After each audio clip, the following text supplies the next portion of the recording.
Well, Mark, here we are for another QA. Springtime approaching. It's been a whirlwind sort of 24 hours for you. Yeah. We'll come on to that later, but let's get straight into the questions. Have the ticket office gremlins experienced before matches against QPR now been well and truly sorted? I hope so. I think a lot of the issues occurred because obviously we've sold 14,000 odd season ticket holders, and because you're not selling very many tickets during the season on normal match days, then you tend to cut your cloth accordingly. And then we failed as a football club to step up when we had to sell 18, 19,000 tickets from scratch. We wasn't really geared up for that. We've learnt the lessons of it, and we'll take the lessons that we learned forward. So along some of the issues again were with our ticketing supply company that we use. So it wasn't just us, but ultimately, we are the ones that deal with the fans. So we have to take responsibility for that. And as chief exec, I have to take ultimate responsibility for that. And some of the things that went on were unacceptable. We have dealt with it. We've spoken, as you know, with the Tony Goodall Fans Conference about it, and in the future we'll hope that we addressed the past issues have been addressed, we've learned from it, and we move forward. To put it in a nutshell, lessons have been learned. Lessons have been learned, yes. Yep. Okay, on the same vein, is £8 a time in phone bills to get tickets for QPR reasonable? Is this money staying with Ticketmaster, or is it going back to the club? Number one, it stays with Ticketmaster, but the main question, was it acceptable? No. And as I just said in regard to the previous answer, that was one of the lessons that we learned.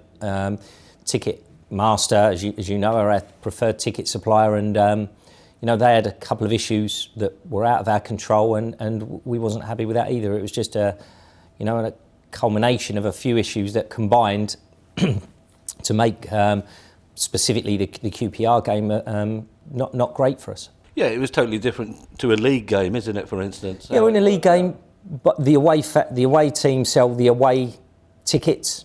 We obviously we've got 14,000 odd that we've already pre-sold. So you've only got 2, 3, 4,000 maximum, and a long lead-up time to that. So there's never that instant demand. But in regards of a cup game, you've got 18,000 potentially, just all at once. Boom, I want a ticket. And we wasn't set up for that, and we have to be more prepared moving forward. And will be. And will be, yeah. What was the thinking behind ticket pricing for the FA Cup tie against QPR? Charging fans vastly over what we paid for Norwich seems like a rip-off. I think you were party to it, Johnny. We held an internal discussion in the head office about what the ticket price should be. I think there's a difference in Norwich, because Norwich were playing in their eyes, a team in a lower division. Well, not in their eyes, that was factual. So Norwich were playing a League One team, so they thought it would be a struggle to attract the required number of supporters to the game, so cut their prices accordingly. Where we were playing a team in QPR in a higher division at home, knowing that we'd had no previous rounds at Fratton Park, and there would be a huge demand. So ultimately it is a supply and demand business, obviously without ripping fans off. So we felt aligning it with our traditional League One prices was the right way to go. And I feel the fact that we sold out, we were perfectly vindicated in that. And it was an attractive draw and an attractive tie, whereas for Norwich, it wouldn't have quite been the same, would it? No, because as I said, for Norwich to play a League One team wouldn't have been as attractive as us playing a Championship club at Fratton Park. And as you know, historically, we have done the same. When we've played League Two teams and been in League One,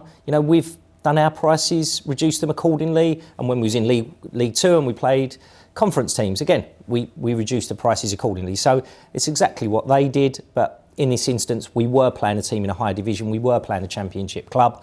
And I think the fact that we sold out and there was huge demand vindicated the pricing policy for that. Yeah. Still on ticketing, but slightly changing tack. Can we start to see loyal away fans rewarded with priority booking for away games? And that's come up a lot of times over the season. It has, and you know that we've consistently gone back to the Tony Goodall Fans Conference, who we liaise with. Just for those of you that don't know, the Tony Goodall Fans Conference is really an umbrella organisation for the various supporter groups that we have. As you know, Johnny, because we attend, myself, Anna Mitchell, Tony Brown, our ticket office manager, Hazel, head of conference and banking, and we always attend, engage with fans on this once every few months. And ticketing, we've always really said, look, we we're happy to go along with the recommendations that you make or the suggestions that you make in regards of how we allocate tickets, specifically away tickets. And as you know, we sit there for ages, debate it, and nothing much has ever really changed, because you go round full circle, you please this, in the case of that question there, you would end up pleasing obviously the away fans, but then where would you be with season ticket holders who would say, hold on, we're a season ticket holder, I was an ex-shareholder, where's my priority? Yeah. So you end up pleasing one group of supporters and then upsetting another load. It's not well, it is black and white. It's black for some and white for others. So, you've got to be very careful. But just as you know, that the ticket office, working with input from the Tony Goodall Fans Conference and the commercial department, went back to, at the last fans conference, last Saturday, was it? Yeah, it was as soon as that, with some suggestions and proposals that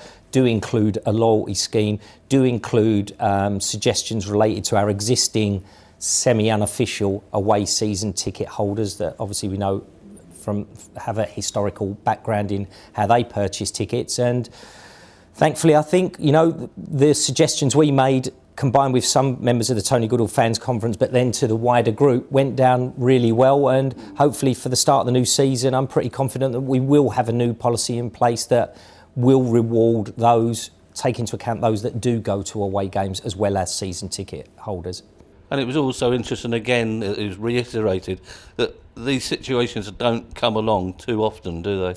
No, I think as part of the presentation, Wimbledon was talked about, Plymouth was talked about, they come around a few times. I think historically we have issues with Accrington Stanley as well, so they do come around, but thankfully for us as a club that is growing, what we're trying to do is plan for the future, because, irrespective of the results, I feel the club is progressing in the right direction on and off the pitch, and I think this will become a bigger issue moving forward, whether it be next year, the year after, or in 5 years' time. Our aim is to grow this club, to grow our fan base, so it's important that we address this issue now. Yeah, and the answer to that question therefore is watch this space.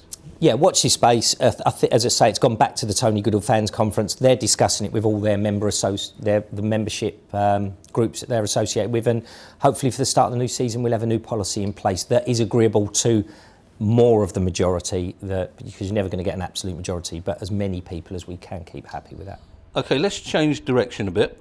Will the club review its loan policy after a number of loanees were recalled in January, and were we prepared to lose them? Two separate questions. Were we prepared to lose them? Yes. One or two of them did come as a slight shock, because we thought that the club that we were loaning from intimated, although it was in the contract, and by the way, no, it's very rare a club will give you a year-long loan without an option to recall in January, because they can have their own injuries, loss of form.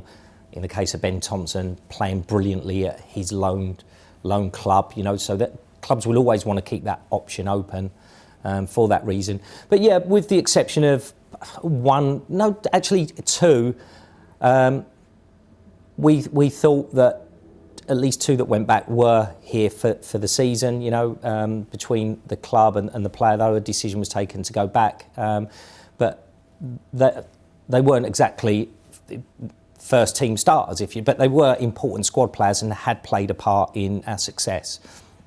But we were prepared, I felt. But again, when you get into January, it's a difficult period in regards of taking players, and the question there is, should we then adopt a policy of no loan players, which I think would be crazy, because I'd argue for the first half of the season, if you look at Ben Thompson, David Wheeler, Andre Green and such like, they played important parts, some in a more permanent role and others more as a cameo role, but they did fulfil what they were brought in to do.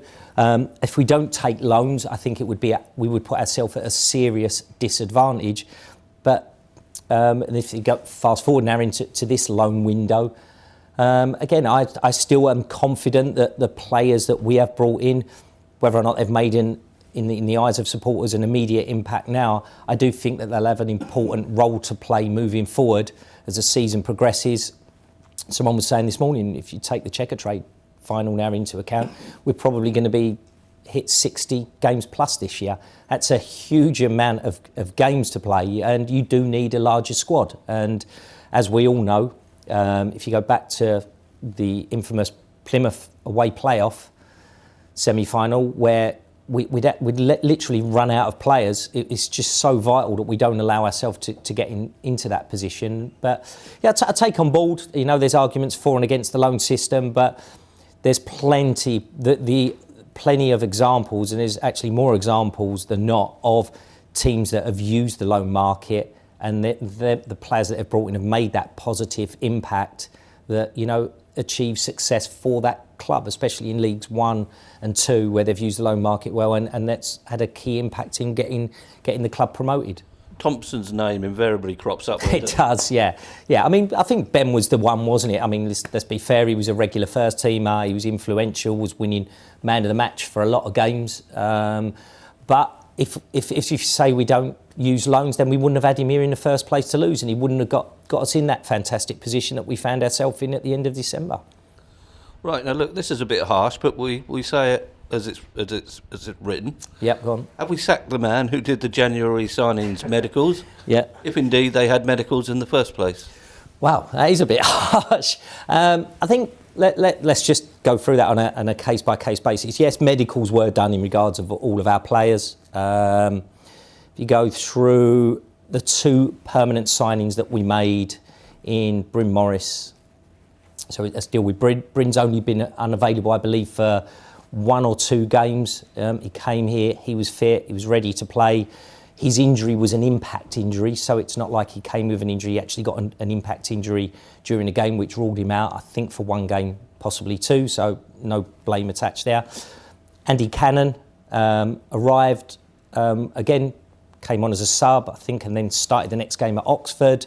So he was fit, he played, picked up a quad injury in training that, in his enthusiasm to come back, he aggravated just as he was about to come back into contention again.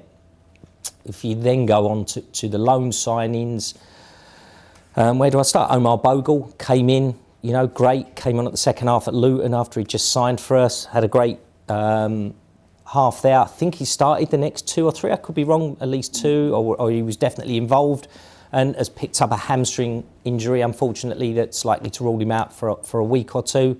Hamstring strain, it happens. Is there an argument because he hadn't played a lot during the year and he then played successive games? Possibly, but people are only going to get their level of fitness back up by playing games. Again, I can't fault the medical team in any way, shape or form there. Lloyd Isgrove, again, amazingly, has only actually been, he's been here 4 weeks, but he was ineligible against Barnsley because it was his parent club. He was ineligible, I believe, because he played in the Checkatrade. He was ineligible because he played in the FA Cup. So there was just a combination of things there. And then tied in with that, I think he had a weekend where he had a swelling on his knee that ruled him out for that particular game that he was available, which was just bad luck. But again, he has been ready for those games, apart from one weekend where he had a swollen knee. James Vaughan, to my knowledge, has been available throughout since he's been here. So again, it's just that's a manager's decision how he plays him in what system he has. Again, made some sub appearances, but there's been no injury issues. And the same with Otterbohr. Again, from my knowledge, hasn't had any real injury issues. Has been available and started last night. So I think that is a little bit harsh. So can you phone the medical man? Can you tell him? I'm sounding like the medic here, but it does seem a little bit harsh. But yeah, Bobby's safe for the moment. Yeah, can you phone him and tell him he can come in tomorrow now? Yeah, Bobby's all right, yeah. Okay, Mark, you've been holding yourself back, but Yeah. look, you've come hot foot back from up in Bury, Yeah. where you used to be, so it must be extra poignancy for you. Yeah. Actually, not. No, I don't like. I'm so glad we won last night, obviously, but you don't like to see a club like Bury. It would have been a big day out for them and a big payday for them. But my loyalty is to Portsmouth, and obviously I'm over the moon for that reason. Anyway, less than 24 hours after sort of being named the first finalists, the questions are coming in. So, will tickets for the Checkatrade be sold by the club or Ticketmaster? Any idea of allocation and sell dates? We've requested 38,000. which we've been given. So allocation-wise, we've got 38,000.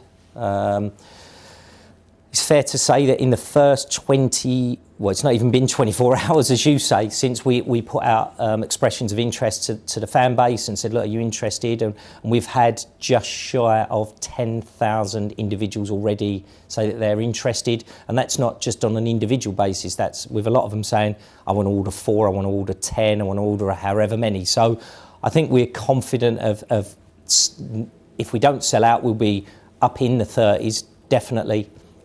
Corporate hospitality-wise, we've already had expressions of interest that outstrip the actual supply that we've been given by Wembley.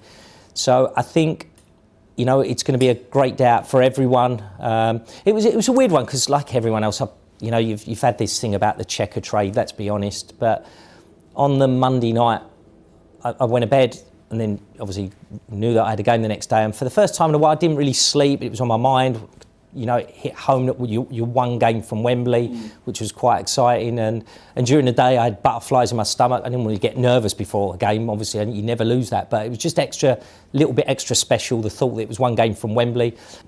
And then when that third goal went in last night, the realisation that it would take something spectacular for us to, before people dig me about Southend, this was quite late on in the game, to score the third goal. So there was a general, oh my God, we are actually going to do it. And I think as Kenny said to me privately, he may have said it publicly during the day, and I know he said it to the players, that, whether you be a player, a fan, chief exec, member of staff, a chairman, a board of director, whatever it may be associated with a club, you can go through your whole career with a club or multiple clubs and never experience a Wembley final or a Wembley experience. And luckily for us, we are going to experience that. There's a whole new generation of supporters that weren't here the last time round when we had such great times in the 2000s. But, we're here again now. I think it's a day, personally, I'm going to embrace. I'm really excited. And I think for me as well, a small team of us went with the other semi-finalists 2 weeks ago to Wembley